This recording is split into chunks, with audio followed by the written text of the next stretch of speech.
Hello. Today is Monday, March 23rd. You are listening to Peaceful World News. This is a podcast about the fact that peace isn't just the absence of gunfire. It is positive peace. It's about concrete solutions, an architectural approach, and working institutions that make cooperation inevitable and violence unprofitable. Short, to the point, and with hope grounded in facts. Historical frame of the day. Today is World Meteorological Day. You might ask, what does this have to do with peace building? Well, collecting weather data is one of the oldest and most resilient forms of global cooperation. The atmosphere doesn't care about state borders. You can't stop a storm or a cyclone at customs. To know what the weather will be like tomorrow in your city, meteorologists need data from the other side of the planet. Even during periods of intense political rivalry, countries kept exchanging weather data because weather recognizes no borders. It's a routine that saves lives, a perfect example of the law of interconnectedness. Earth is a single system, and our shared vulnerability forces us to work together, putting life above geopolitics. Hero of Peace. On March 23, 1900, a man was born who laid the psychological foundation for our work. Erich Fromm. He was one of the first in the 20th century to clearly show that peace doesn't begin with treaties between countries, but with the inner choice of every human being. Fromm made the concept of biophilia, an active love for all living things, central to his thought. He taught that the root of violence grows from the desire to possess things, territories, or people.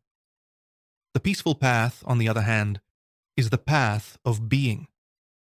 It's when a person's value is determined not by what they own, but by their capacity to create, to empathize, and to think critically. For us, Fromm is the tuning fork of inner integrity, without which a lasting outer peace cannot be built. Main Peace News. Our main global story today is the protection of shared spaces. On January 17th of this year, the historic High Seas Treaty officially entered into force. The barrier of 60 national ratifications was successfully crossed.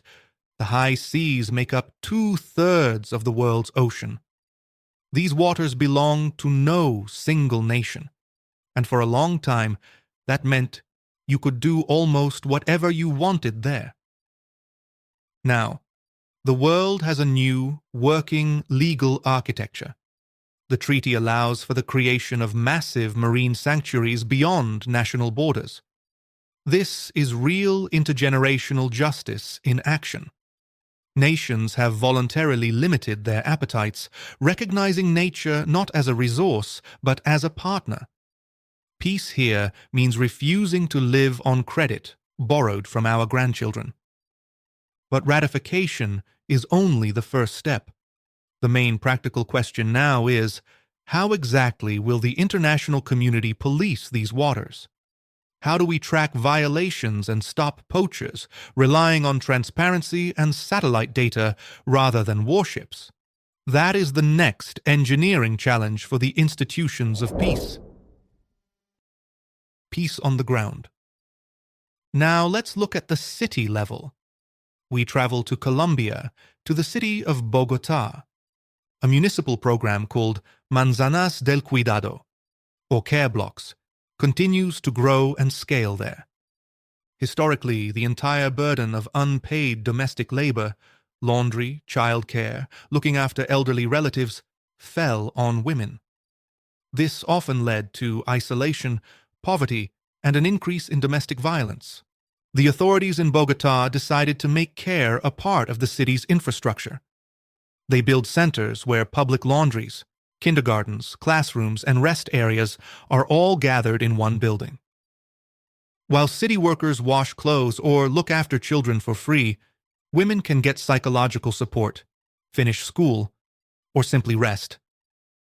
This is a pure example of structural, positive peace and the ethics of care.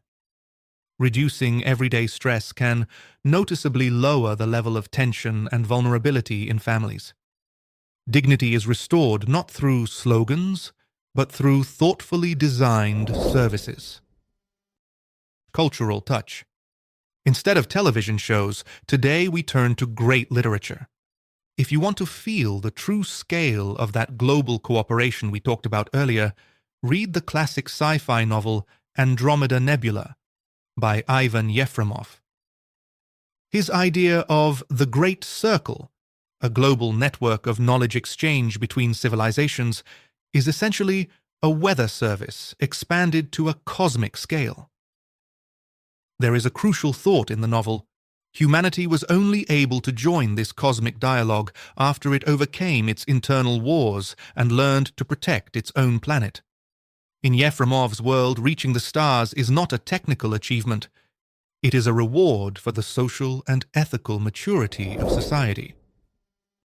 Practice of the day.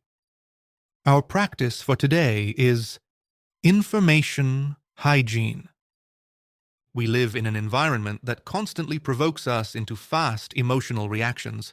Today, before you write an angry comment, forward a piece of alarming news, or reply to a harsh message, do one thing. Stop. Take one deep breath in and slowly exhale. And ask yourself, will my action increase the amount of clarity and peace, or will it just add to the noise? That single second between stimulus and response is your personal pause of freedom, the first step toward cognitive disarmament. That's all for today. Thank you for spending these minutes with us.